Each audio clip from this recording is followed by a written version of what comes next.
Tahukah kamu bahwa Dracula bukanlah tokoh tampan dan baik hati sebagaimana dikisahkan di film? Justru ia adalah pembunuh paling kejam dalam sejarah umat Islam. Dracula adalah anak dari Vlad II, penguasa Wallachia yang tunduk pada kekuasaan Sultan Murad II, ayah dari Sultan Muhammad Al-Fatih. Kemudian Dracula dan adiknya Radu Selvrumos dikirim untuk belajar di Turki Utsmani.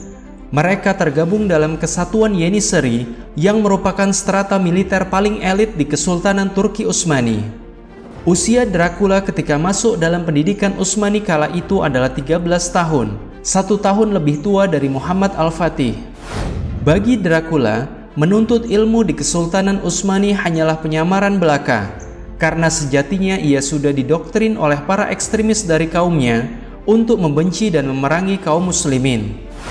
Pada tahun 1447, ayah Dracula dikudeta dan dibunuh oleh John Hunyad dari wilayah Hungaria.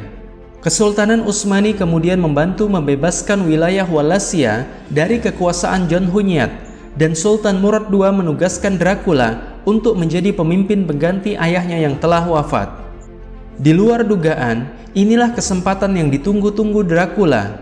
Berbekal bahasa Arab dan pendidikan militernya di Yeniseri, Dracula mulai menghabisi benteng-benteng Kesultanan Utsmani yang ada di Rumania.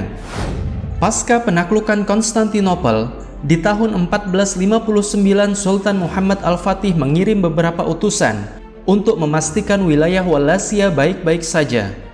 Namun Dracula justru memperlakukan utusan tersebut dengan sangat buruk. Ia membunuh mereka semua dengan cara memaku kepala para utusan, dengan dalih mereka tidak mau melepaskan surban sebagai bentuk penghormatan ketika menghadap kepada Dracula. Sultan Muhammad Al-Fatih atau Mehmed II kemudian serius menanggapi hal ini. Ia mengirimkan 1000 pasukan yang dipimpin oleh Panglima Hamzah Bey.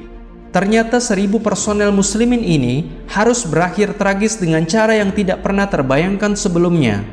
Mereka ditusuk menggunakan kayu tajam dari lubang bawah hingga tembus ke kerongkongan. Sementara kayu penusuk ditanam di tanah sehingga hutan Rumania berubah menjadi hutan mayat manusia. Hamzah Bey ditaruh di tengah dengan kayu paling tinggi sebagai simbol kekalahan dari pasukan Turki Utsmani.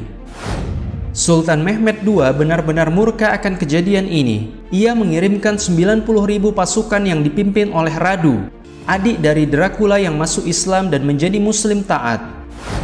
Radu yang merupakan orang asli Rumania mengetahui seluk-beluk medan perang, sehingga ia dan pasukannya berhasil mengalahkan Dracula pada serangan puncak di tahun 1462. Dracula kemudian melarikan diri dan berlindung di bawah pembunuh ayahnya, John Hunyad dari Hungaria. Namun pada akhirnya ia mati karena tebasan pedang Utsmani di tahun 1478. Meskipun kematian menghampirinya, namun kejahatan Dracula akan selalu terkenang dalam sejarah Islam. Ia adalah simbol nyata penghisap darah yang membunuh manusia dengan cara yang paling buruk sepanjang peradaban.